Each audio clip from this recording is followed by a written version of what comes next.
दोस्तों नमस्कार। बीते 72 घंटों के भीतर जो कुछ अफगानिस्तान में हो रहा है उसने अफगानिस्तान को 25 साल पुरानी परिस्थितियों में लाकर खड़ा कर दिया है।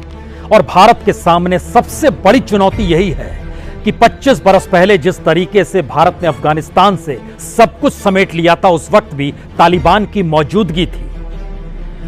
तो क्या मौजूदा वक्त में भी भारत अफगानिस्तान से सब कुछ समेट ले, या फिर मौजूदा वक्त को वो मान्यता दे दे, या फिर एक बीच का रास्ता अपनाए और इंतजार करे कि अफगानिस्तान के घटनाक्रम किस तरीके से बदलते हैं, किस तरीके से वहां पर जातियों का संघर्ष होता है सत्ता के लिए।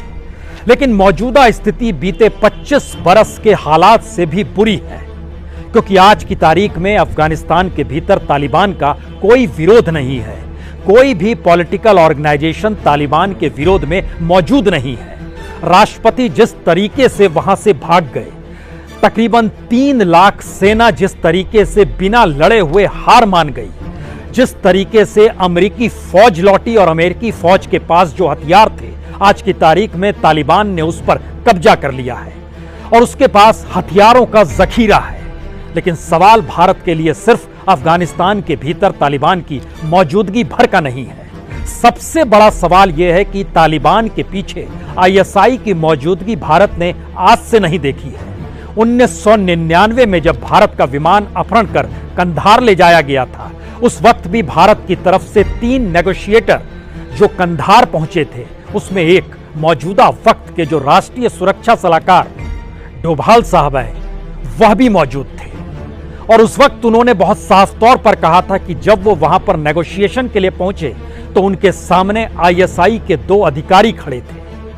उसमें से एक अधिकारी लेफ्टिनेंट कर्नल के रैंक का था और दूसरा मेजर के रैंक का था, और दोनों पाकिस्तान में बड़े लंबे समय तक अपनी मौजूदगी का एहसास वहां के प्रशासन और वहां की सत्ता के साथ करीबी का करवा चुके थे। और उनकी मौजूदगी तालिबान के भीतर कंधार के साथ उस वक्त मौजूद थी, और मौजूदा वक्त में तो पूरी सत्ता ही तालिबान की हो चली है।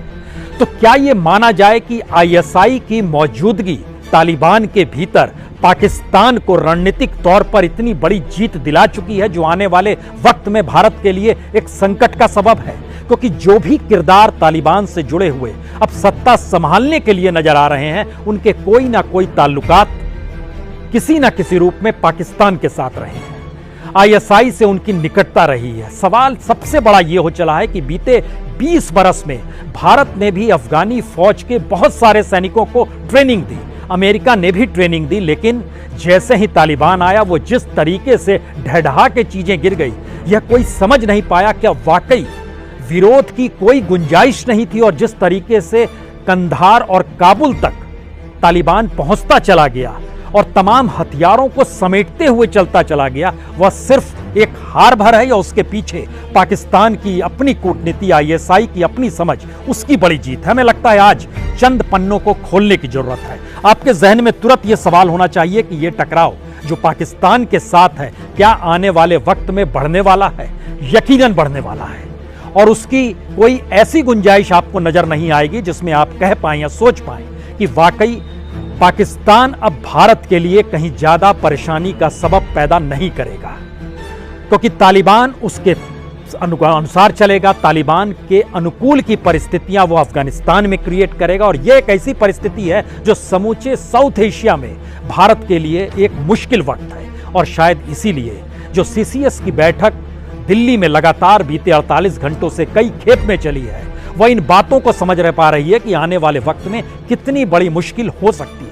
यह एक बड़ी चुनौती है। लेकिन हमने जब कहा पन्नों का जिक्र करें, तो 1999 में जिस आईएसआई की मौजूदगी में लेफ्टिनेंट कर्नल और मेजर की मौजूदगी थी कंधार में, उस वक्त जो अधिकारी यानी अजीत डोभाल जो मौजूद थे, उस समय वह होम मिनिस्ट्री में काम कर रहे थे। लेकिन आज की तारीख में वो राष्ट्रीय सुरक्षा सलाहकार हैं, और सीसीएस की बैठक में उनकी मौजूदगी इस बात का एहसास कराती है कि वो जानते हैं कि आईएसआई तालिबान के साथ कैसे रिश्ते रखता है, और आईएसआई आने वाले वक्त में अब पाकिस्तान के भीतर भी किस तरीके की सोच को डेवलप करेगा। सवाल है कि तालिबान को लेकर जो भी किरदार इस दौर में नजर आ रहे हैं, उन किरदारों पर अगर आप एक नजर डालें तो सभी के ताल्लुकात कहीं ना कहीं पाकिस्तान से रहे हैं। हिब्बतुल्लाह अखुंजादा, यह इस्लाम धर्म के विद्वान कंधार से आते हैं।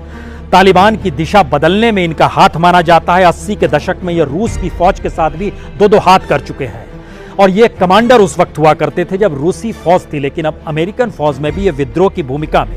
और दरअसल इनकी ताकत बढ़ी क्योंकि तालिबान के जो पूर्व प्रमुख हुआ करते थे अख्तर मोहम्मद मंसूर, उनके ये डिप्टी थे और उनकी मौत के बाद मंसूर ने एक लिहाज से अपनी पूरी विरासत या वारिस इन्हीं को बना दिया। और यह अपने तौर पर इनकी पहली मुलाकात क्वेटा में आईएसआई और तालिबानियों के साथ हुई, जहां से इनकी स्थिति अच्छी होने लगी और आज की तारीख में वह सत्ता संभालने वाले लोगों में शुमार है जो तालिबान अफगानिस्तान में सत्ता संभालने वाली है। दूसरा नाम हर जहन में आता है मुल्ला अब्दुल गनी बरादर। ये दरअसल 1994 में तालिबान के गठन में जरूर मौजूद थे, लेकिन याद कीजिए 2010 में इनकी गिरफ्तारी कराची में हुई थी, जिसमें अमेरिका का दबाव था और पाकिस्तान को इनको गिरफ्तार करना पड़ा। लेकिन 3 बरस के भीतर 2013 में इनको पाकिस्तान ने छोड़ भी दिया।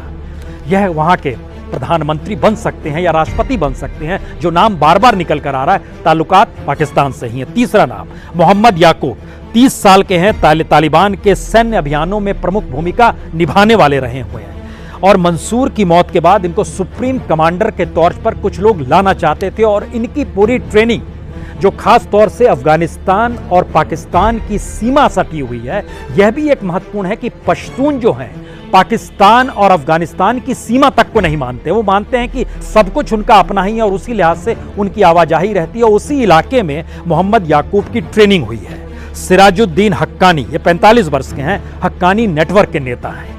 पाकिस्तान अफगान सीमा पर तालिबान की जो फाइनेंशियल यानी वित्तीय और सैन्य जरूरतें होती हैं उसको पूरा करते रहे और उसको पूरा कराने में आईएसआई की एक बड़ी भूमिका रही है। और 5वां नाम है अब्दुल हाकिम का। सबसे महत्वपूर्ण यह है कि यह तो क्वेटा में एक मदरसा चलाते रहे हैं। अगर इस दौर को यह समझ पा रहे हैं तो फिर एक क्षण के लिए दोबारा लौट चलिए 1999 में और याद कीजिए किन 3 लोगों की रिहाई हुई थी 1999 में विमान अपहरण जब हुआ था। उस समय जो 3 नाम थे उसमें जैश ए मोहम्मद के मसूद अजहर थे। मसूद अजहर सीधे सीधे आज भी पाकिस्तान में है और बहावलपुर में इनका जन्म हुआ और एक लिहाज से यूनाइटेड नेशन ने जो लिस्ट इंटरनेशनल टेररिस्टों की जारी की उसमें इनका नाम है, लेकिन यह आज भी जैश ए मोहम्मद के तौर पर वहां की मौजूदगी संगठन को चलाने वाले नेता के तौर पर पाकिस्तान में ही है। दूसरा नाम था मुश्ताक अहमद जरगर, ये कश्मीर के नौहट्टा में इनका जन्म हुआ है। और याद कीजिए रूबिया सईद का अपहरण, उसमें भी इनका हाथ था, लेकिन इसके बाद ये वहां से निकलकर पाकिस्तान चले गए और एक लिहाज से कहें तो मुजफ्फराबाद में अभी भी इनकी रिहाइश है। तीसरा नाम है उमर शेख, जन्म लंदन में हुआ, लंदन स्कूल ऑफ इकोनॉमिक्स में पढ़ाई कर रहे थे, लेकिन इन्होंने कुछ विदेशी नागरिकों को अगवा किया था। और याद कीजिए इस जो वॉल स्ट्रीट जर्नल है उसके जर्नलिस्ट हुआ करते थे डैनियल पर, उनकी हत्या हुई। लेकिन जब इनको 2002 में इनको पर जब केस चल रहा था तो इनको मृत्यु दंड की सजा दी गई, लेकिन इस कोविड के काल में बड़े शांतिपूर्ण तरीके से 2020 में 2 अप्रैल को पाकिस्तान की अदालत ने इनके मृत्यु दंड के फैसले को ही पलट दिया। किरदारों को समझने की स्थिति में आइए कि तालिबान की मौजूदगी का मतलब आईएसआई की मौजूदगी तो नहीं है, आईएसआई की मौजूदगी का मतलब पाकिस्तान का वर्धस्त तो नहीं है, पाकिस्तान के वर्धस्त का मतलब अब चीन हाथों में हाथ डालकर अफगानिस्तान में इंटर करेगा, क्योंकि खुद चीन की नजर अफगानिस्तान के खनिज पर है और वहां से वो अपनी व्यापार की जो एक लकीर सड़क के जरिए खींचना चाहता है उसमें उसकी पूरी नजर है और उसकी दृष्टि में यह एक अनुकूल वक्त है। तो ये कहीं ना कहीं इस ग्राउंड जीरो के दायरे में पाकिस्तान आकर खड़ा हो जाता है।